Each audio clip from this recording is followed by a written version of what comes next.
So I'm a cannibal now. And a werewolf. Hello, boys, and welcome back to Skyrim, where, you know what, man? This game is... We're on, like, what, day 6 now? And I don't think we've even scratched the surface of what this game is, but it is a big old bag of Bertie Bott's every flavor beans. Like, you reach in there and you go, that is delicious. It's their favorite flavor of food. And then you grab another one, you're like, oh, bogeys. Oh, okay. But the only way to find those delicious, delicious things lurking in the bottom of that bag is to try everything. And then you just go, oh, okay. And then you move on to the next thing and you find, and that is that is the game. That is the game. It is, you reach in, you figure this is going to be something, and it's different. And then something is like, oh, what is this thing? And it's just incredible. And you're like, oh, this is my whole day now. This is what we're going to do. And I had that day here where I'm kind of polishing a couple of bits off to free up to focus on other things that interest me. Like, I have totally taken a back seat to the game trying to guide me in any shape or form. Like, the game's like, have you heard about the Dawn Guard? The Dawn Guard are assembling. You might want to go and see the Dawn Guard. I'm like, why don't the Dawn Guard shut up? Why don't they shut up? It's like, have you joined the Stormcloaks yet? What about the Imperials? Shut up. I don't care. I don't care about any of that stuff. It's like, oh, well, there's a thing going on over here. You should go and check that out. I'm like, no. All I'm going to do is I'm going to look at what things I have, and I'm going to be like, I'm interested in that. And then I'm going to go there. There is a danger, though. And that danger is the things I'll be left with at a certain point will be things that I'm less interested in. And that could be a problem when we get there, or maybe not, because of the Bertie bots. It could actually be like, oh, on the face of it, this didn't sound very interesting. And actually, this is really cool. This is awesome. So that's what I did to start my day. I was focused on finishing the companion storyline because I found that really cool. Like the fact that it just suddenly burst out into werewolves, and then I had to drink the blood, and then they had the fights of like, oh, we should be pure and do all that kind of stuff. I was like, ooh, this is kind of cool. And so I was left with a sort of dilemma, or maybe not. I don't know. There's always memes on the internet, especially when it comes to these kinds of RPGs, which is that you don't really have a choice. And that was always in reference to things like Fallout 4 and Skyrim. You see these memes everywhere. It's like actual dialogue choices don't mean anything, but sometimes they do. So it's hard to say. And so I was along with a companion storyline where I was asked to go and retrieve the shards of Wuthred. I don't know what they are. I'm sure I've been told, but I have been told more lore and backstory and names and references and Daedric princes and blah, blah, blah, blah. That when they's like, we need the shards of Wuthred. I'm like, sure, you need them shards of Wuthred? Awesome. Then I'll go and get those for you, dude. No problem. And so I made a decision, which is a different way of playing the game than I've played it so far, is that these quests took place on the far side of the world, near a place called Dawnstar, I believe it's called, which I haven't seen yet. Now, ordinarily what I've been doing is like, oh, I have a quest objective over there. We're going to kind of walk, and if I bump into stuff, we'll check that out on the way. So we're kind of tagging things along the way. And what that's led to is me never getting anything done. And that was not only frustrating for my audience, but it was also getting frustrating for me. It's like, okay, it's been 3 days since we started this mission. We're now going to do that mission. It's like, sure. Okay. Sure. We're not going to get there because it's so dense. The world is so dense with stuff. I'm slightly concerned with the route I chose, though, that I'm missing out on stuff. Because I decided I would... I was advised to take a carriage and to Dawnstar because that just gets you there. And then I was like, I'm not going to go into Dawnstar. I'm not going to do that. I'm going to beeline for where the quest objective is. And then when we sort of naturally sort of make our way around to that area, that's when I'll explore it. But I definitely noticed there's a tower there. There's a cave there. There's all these things that are nearby. And I'm just like, no, we're going to do this. So I went into a town or into a stronghold of the Silver Knights, I think they're called. Makes sense, right? Fighting Lycans. And retrieve the Wuthred shards. Cool. And I also had to kill some witches and get their witches' heads, which were part of some ritual to purify the body. You need the witches' heads. So I did that. And I decided to use my werewolf form a lot more because you can only level werewolf skills by being a werewolf and eating people. So I was like, oh, that makes sense. Well, once we go into there, I should try and use werewolf form to clear it out. However, there is a downside to that, is when you're werewolf form, you are in a limited time. I actually think that time is a lot more flexible than I think it is, because every time you eat somebody, you regain. But what you're not doing is, like, looting the rooms, that kind of thing. So you kind of, like, run through as a werewolf as fast as possible, shred everything to pieces, and then you kind of have to go back and sort of re-loot the place. But, you know, pros and cons. It's still really fun to do. Like, it's a very fun thing to do. One thing I did notice, which I found very strange, is that I did get some talents for my werewolf, which was like, your scream will now generate ice wolves. I was like, ooh, cool. We're going to be like a pack of wolves running through here. And it doesn't work. It just straight doesn't work. Some people who are knowers were like, okay, you need to kind of go and get a totem from a certain place, and then that will work. And then you should get some skills that you can do, which I don't have.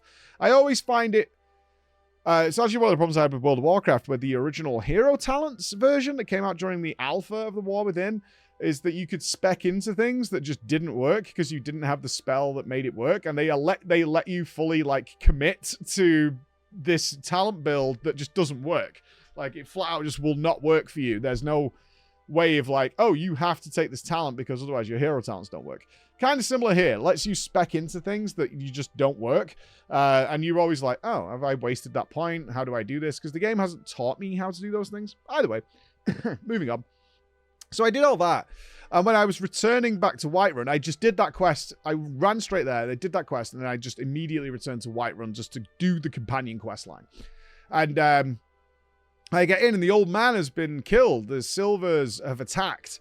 This I might be getting my timeline mixed up. This is maybe where they took the shards of Wuthred. And he's dead. Oh, sad. Big sadness. I think I think the order of events here is he sent me to get the witches' heads to purify the blood. I came back. He'd been killed because the Silver Knights had attacked and they'd stolen the shards. And then I had to go and get the shards. I think that's the way it went down. So I did that. And on return, I came back and they were like, we need to go to the tomb of Yggdrasil or someone like that, which is their like god of the companions.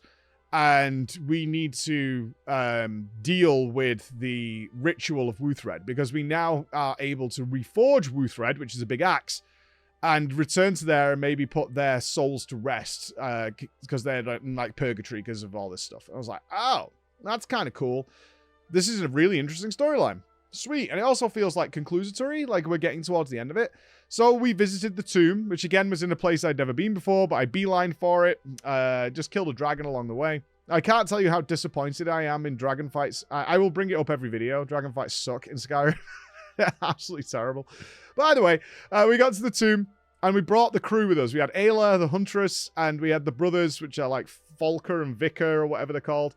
And they immediately, like, cowardly dip out of the mission because they're like, oh, I have to stay here. I cannot push further through this too. And I'm like, I guess this is some sort of contrivance to not have too many followers with you in the dungeon. But then we get to the next, like, section of the dungeon, and Vickers or whoever's like, well, I can't continue now because I'm scared of spiders.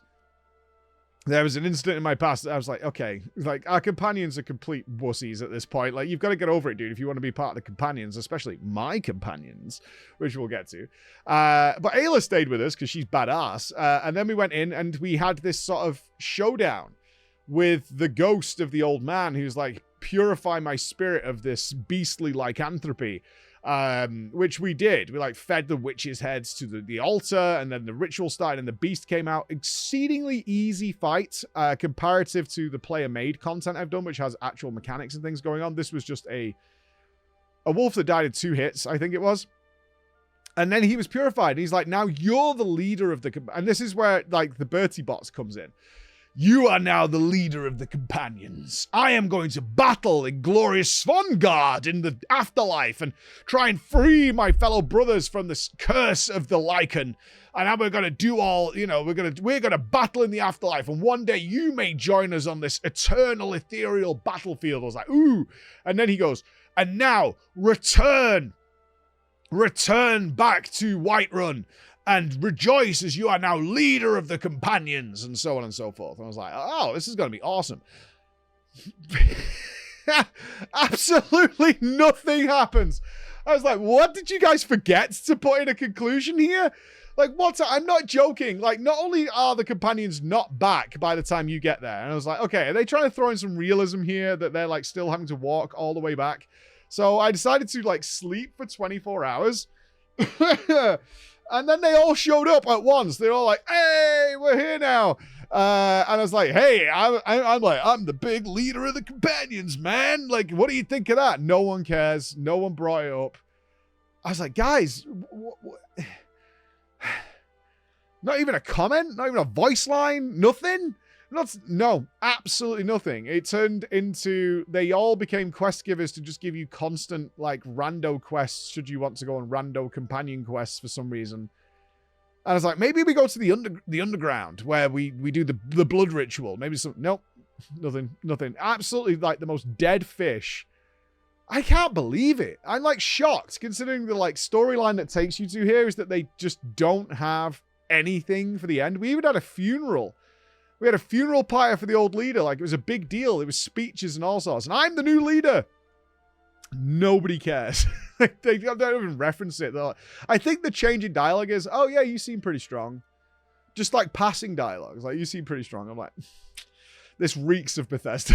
This stinks the high heaven of Bethesda. It's like they wrote a beginning, a middle, and then just like fell apart right at the very end. They're like, oh, okay. Like, so now we're quest givers. Like, all right, sure. So with that complete, I am the leader of the companions now, which doesn't seem to mean anything. Sure. I was like, what's next? And the big one I had, of course, was the dwarven storyline with the four shards to get that thing. But also I had one that I was a little interested in, which was I'd been invited to dinner by clearly vampires who were like, come, join us for a lovely meal. And I was like, I'm kind of interested in that. Let's see what's going on that before we get back to the dwarven thing. So I knew the dwarven thing was going to be a big project. So I was like, let's do a little side thing. And also I kind of want to finish things in Marrakesh because we had some weird things going on there. So I had both of these things. The first thing that I decided to do was the dinner. I think that was the first thing I did. And you turn up at this like underground house that is very sus. And there's a bunch of people also that are like, are you invited for dinner? Like, yep. Are you? Yep. No host, no nothing. I was like, this is really strange. And clearly the people working there are vampires. Like, their eyes are glowing red in the dark, and they're very blatantly vampires. Like, it could not have been more of a like, sus setup ever. It was totally ridiculous. I was like, well, this is obviously we're here to be dinner. Like, there's no veil being pulled over our eyes on this one, but everybody's playing it very calm. They're like, oh yeah. And then they have a menu. It's like, we're gonna have goat's leg, and there's gonna be like venison with tomato sauce, and everything looks like blood. I was like, oh, this is kind of fun. And so I went in, and I was like, okay, how is this gonna play out? And the second you sit down, the vampires attack. I was like, oh, vampire attack, cool. This was surprisingly awkward. They had one of the vampires, I think he was the waiter, had just chain electricity that leaves the patches all over the floor, and it's a very tight enclosed room, and you just die.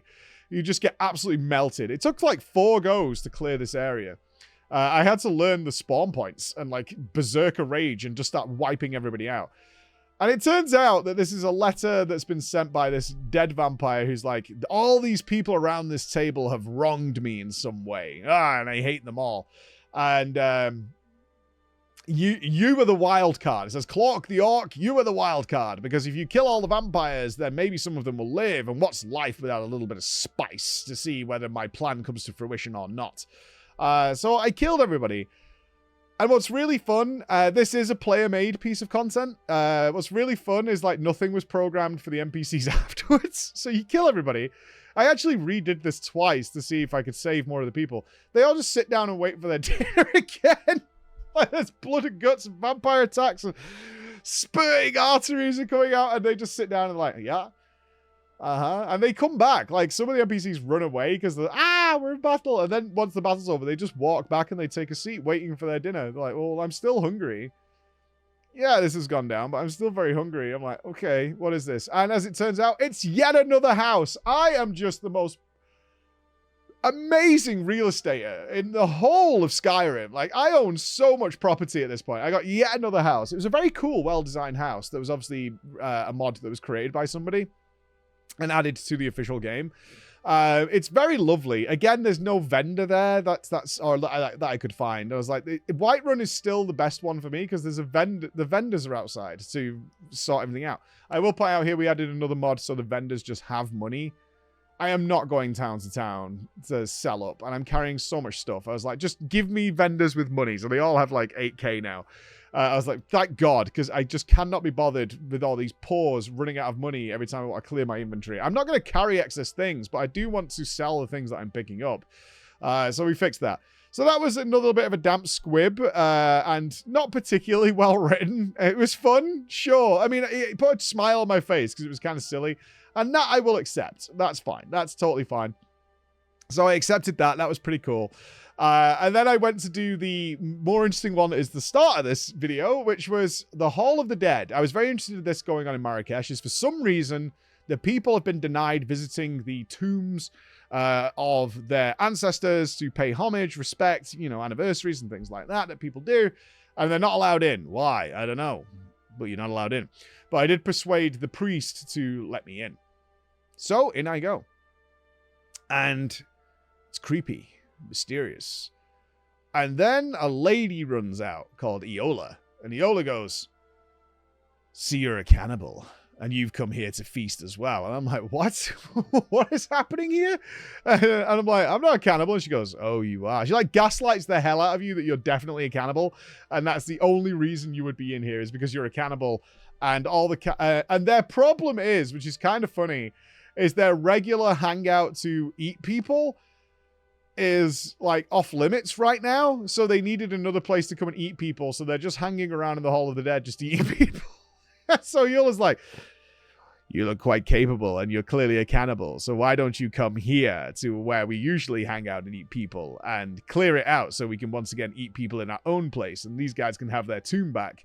And I'm like, you know what? Sure. Like, I'm on board. I need to see how this plays out, right? Like, yeah, whatever. Sure. Iola was really intriguing. She's got a weird kink, but like, she's an intriguing character. I love the way she like gaslight the hell out of you. You're like, "I'm not a cannibal." She's like, "Oh, you're definitely a cannibal."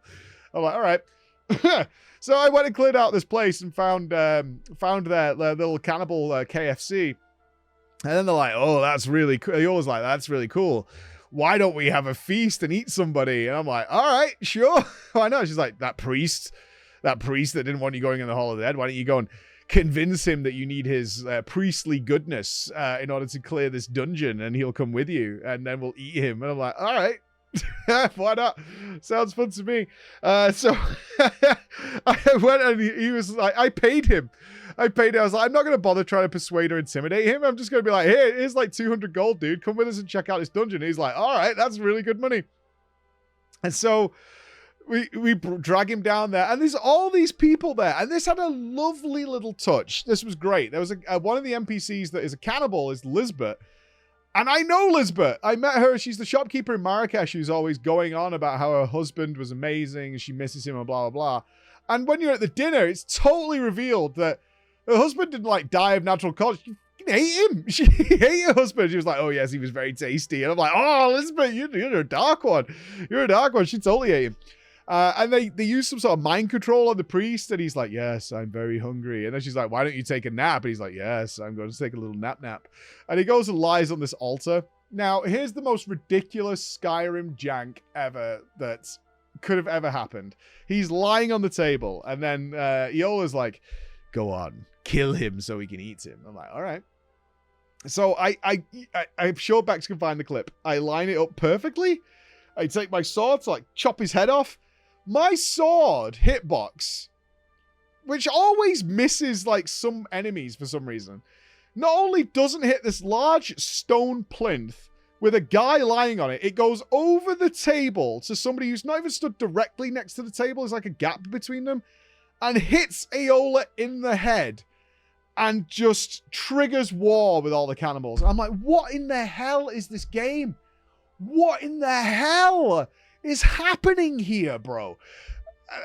We had to reload. I know we have a live with our consequences, but like when the game jank is so stupid that it just completely derails everything. Like I can accept that my mistakes led to the death of Scratch in Baldur's Gate. That was something I could have maybe muddled my way out of. This was just pure, ridiculous jank that was totally unnecessary. And so I had to reload the area. So anyway, I killed him properly. I didn't aim in any direction that could have hit anybody else. Killed him. And it's like, do you want to eat some of the flesh? And I'm like, we're not cooking him. And it led to all these like really interesting conversations. And I'm sure it might happen in the YouTube comments as well. It's like, well, I mean, I'm a cannibal, but I'm not like an animal. I want to eat. I want to cook it, right? I want to cook it. Like, which part would you eat if you had to be a cannibal? It's like, well, I would go for a thigh. You know, if we had to be cannibals, well, I'm going to go for a thigh. Either way, I ate him. And then I got the whispers of Cannibal Mommy. Ooh, she was kind of cool. Cannibal Mommy started whispering me. She's like, I knew you were a cannibal all along, and now you get my special ring, and every time you eat people you'll get a buff. And I'm like, that's kind of cool. I'm not going to wear it. I've got a better ring that gives me two-handed weapon damage. Thumbs up to that. And I don't really want to commit to the cannibal lifestyle. I was really more of like, you know, I'll try anything once, right? I tried it, not for me.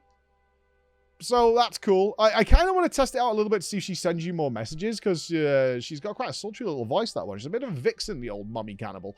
And everybody else was cheering for me. They're like, hey, so you got the ring of the cannibal god. Sweet, dude. I'm like, yeah, man, I'm good. And then I've left them there. It was such a short...